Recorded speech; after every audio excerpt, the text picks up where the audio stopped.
Hello दोस्तों, कैसे हो आप सब। आई होप आप सब अच्छे होंगे।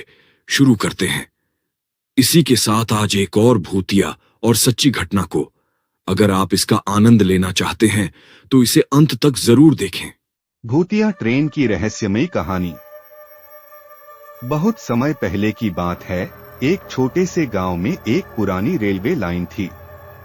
यह रेलवे लाइन कई सालों से बंद पड़ी थी और गांव वाले कहते थे कि यह रास्ता एक भूतिया ट्रेन का था।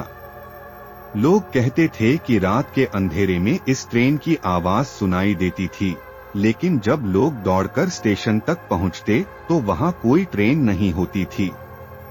बस एक ठंडी हवा और अजीब सी घना सन्नाटा होता। गांव में एक युवक था जिसका नाम करण था। वह बहुत ही साहसी और जिज्ञासु था।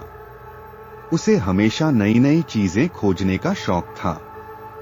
जब उसने अपने दोस्तों से उस भूतिया ट्रेन के बारे में सुना तो उसका मन और भी उत्सुक हो गया। उसने ठान लिया कि वह इस रहस्यमय ट्रेन का राज सुलझाएगा। करण ने एक रात का समय तय किया और अपने साथियों को भी बुलाया। वे सब रात को 12 बजे रेलवे स्टेशन के पास पहुंच गए। उस समय चारों ओर घना अंधेरा था और स्टेशन के पास किसी भी तरह की हलचल नहीं थी। सभी लोग डर के मारे कांप रहे थे, लेकिन करण ने हिम्मत दिखाई और कहा, डरो मत, आज हम यह रहस्य जरूर सुलझाएंगे। जैसे ही घड़ी की सुइयां 12 बजे की ओर बढ़ी, अचानक दूर से एक ट्रेन की आवाज सुनाई दी।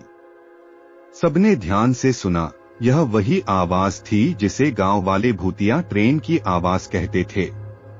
करण ने जल्दी से कहा, देखो ट्रेन आ रही है। सभी लोग घबराए हुए थे, लेकिन करण ने उनसे कहा, हम सिर्फ देखेंगे, डरने की कोई बात नहीं है। कुछ ही देर में एक पुरानी ट्रेन धुआं छोड़ती हुई स्टेशन के पास आई। यह ट्रेन बहुत ही अजीब लग रही थी। इसके सारे बत्तियां बुझी हुई थीं और उसमें किसी भी तरह का कोई जीवन संकेत नहीं था। ट्रेन ने स्टेशन को पार किया और कुछ ही समय में उसकी आवाज भी धीमी होती गई, जैसे वह कहीं दूर जा रही हो।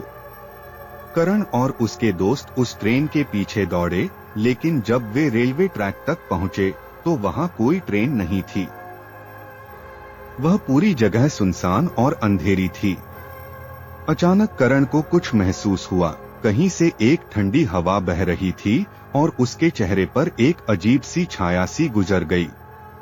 अचानक ही एक आवाज आई, तुमने मुझे क्यों देखा? यह आवाज बहुत धीमी और गहरी थी, जैसे किसी ने उसे सीधे उसके कानों में कहा हो। करण और उसके दोस्त डर से कांपने लगे, लेकिन करण ने हिम्मत जुटाई और चुपचाप आवाज की दिशा में बढ़ने लगा। करण ने देखा कि ट्रैक के पास एक पुराना पुल था।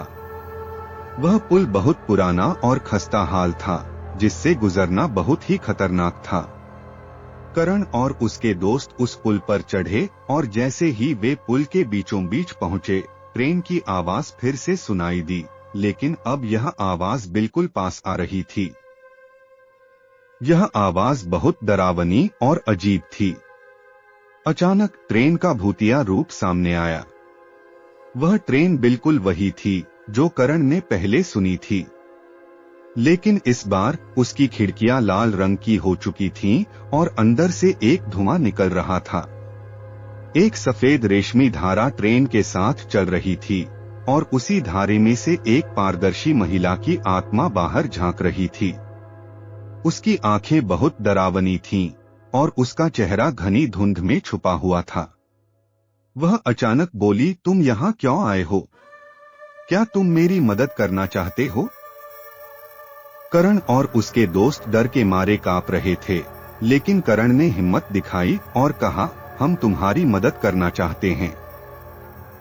हमें बताओ, तुम्हारा क्या भूतिया राज है? महिला ने धीरे से जवाब दिया, मैं एक समय में इस ट्रेन की चालक थी। यह ट्रेन मेरे जीवन की पहचान थी, लेकिन एक दिन दुर्घटना हुई और मैं और मेरे साथी ट्रेन के साथ मौत के घाट उतार दिए गए। उस दिन से यह ट्रेन भूतिया बन गई और रात में चलने लगी।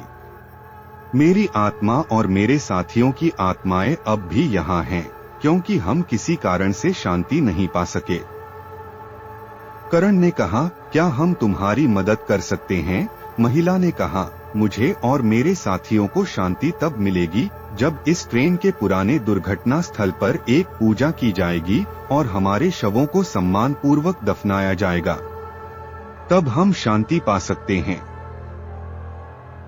करण ने महिला की बात मानी और अपने दोस्तों के साथ मिलकर उस दुर्घटना स्थल की खोज की।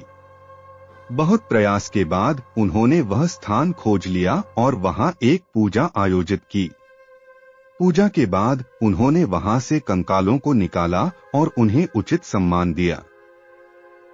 कुछ समय बाद भूतिया ट्रेन की आवाजें बंद हो गईं और उस क्षेत्र में शांति लौट आई। महिला और उसके साथियों की आत्माएं शांत हो गईं और वे उस भूतिया ट्रेन को छोड़कर स्वर्ग को चली गईं। सीख, यह कहानी हमें यह सिखाती है कि कभी कभी आत्माओं की शांति के लिए हमें उनके अधूरे कार्य को पूरा करना पड़ता है। साथ ही अगर हम साहस और समझदारी से काम लें तो हम किसी भी समस्या का समाधान पा सकते हैं।